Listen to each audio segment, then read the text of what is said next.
कई बार आप सोचते होंगे कि मेरे स्टाफ 1 महीना 2 महीना 3 महीना 6 महीना टिक कर सब कुछ सीख कर चले जाते हैं, तो इसका सॉल्यूशन क्या है? तो इसके लिए 3 सिंपल स्टेप्स जो मैंने over the period of years observe किए हैं, जो मैं आपके साथ शेयर करूंगा। अगर आप पूरा वीडियो मेरे साथ एंड तक देखते हैं तो वीडियो की स्टार्टिंग करते हैं पहले पॉइंट से, जहाँ पे बात आती है कि आपका कोई भी स्टाफ हायर करने से पहले 2 चीज़ों पे आपका पूरा फोकस होना चाहिए।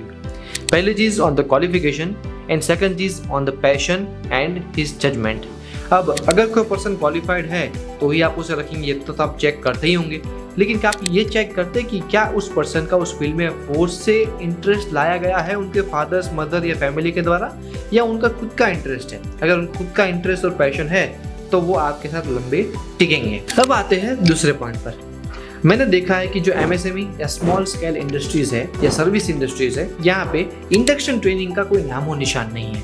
कोई भी स्टाफ जब आपके पास आता है, जैसे कि आप इमेजिन करें आपके घर में एक नई नईवेली दुल्हन आई है, तो आप घर पे उनको 1 महीना 2 महीना 3 महीना सब कुछ सिखाते और टाइम देते। वैसे ही जब स्टाफ आपके पास आता है तो आपके कॉर्पोरेट में, आपके घर पे, आपकी सर्विस में कोई नया पर्सन आ रहा है, उसे आपके बारे में जानने में समझने में समय लगता है। तो क्या आपने इंडक्शन ट्रेनिंग रखी है जो उसको कॉपी बाय कॉपी दिखाती है कि हमारी HR पॉलिसी ये है, हमारी वर्क पैटर्न ये है, हमारा प्लान लेआउट ये है, हमारे सिस्टमेटिक ऑपरेटिंग प्रोसीजर ये है, हमारी काम करने की पैटर्न ये है और हमें ऐसा रिपोर्टिंग करना है? अगर आपने उसको हफ्ता भर भी ये सिखा दिया तो आपको कभी लाइफ में दिक्कत नहीं आएगी और वो भी कॉन्फिडेंट फील करेगा आगे बढ़ने के लिए आपके साथ। इसके साथ साथ आप ये भी सिखाइए कि स्किल बेस्ड एक छोटी सी एकेडमी कर आपके पास फंड्स है तो उनको प्रॉपर स्किल भी सिखाइए कि जिससे उनका रिवीजन हो जाए और प्रैक्टिकल इंप्लीमेंटेशन के बारे में बहुत सारी चीज़ें पता चले जो कॉलेज या स्कूल में वो नहीं सीखे होंगे। अगर ये दोनों स्टेप क्लियर है तो बात आती है थर्ड स्टेप की। थर्ड स्टेप पे हम फोकस करते हैं ग्रोथ के ऊपर।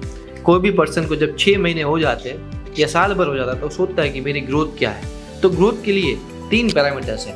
पहले होते हैं अवार्ड्स एंड रिवॉर्ड्स। यहाँ पे आपको बहुत कम मेहनत में और बहुत कम फाइनेंशियल अवेयरनेस के साथ आपको सामने वाले को रिटर्न करने का चांस मिल रहा है। तो आप अवार्ड और रिवॉर्ड्स के लिए एनुअल सेरेमनीज और क्वार्टरली सेरेमनीज करवा सकते हैं उनके परफॉर्मेंस के बेस के ऊपर। वो कुछ भी हो सकते हैं, आप नीचे डॉक्यूमेंटेशन या डिस्क्रिप्शन में जाकर हमारा लिस्ट चेक कर सकते हैं। अगर आपको लगता है कि उनको और ग्रोथ चाहिए तो आप उनको दे सकते हैं हाइक, सैलरी राइज, और वो आपके इंडस्ट्री स्टैंडर्ड्स को मैच करने चाहिए और मैं तो बोलता हूँ उससे भी ज़्यादा होने चाहिए।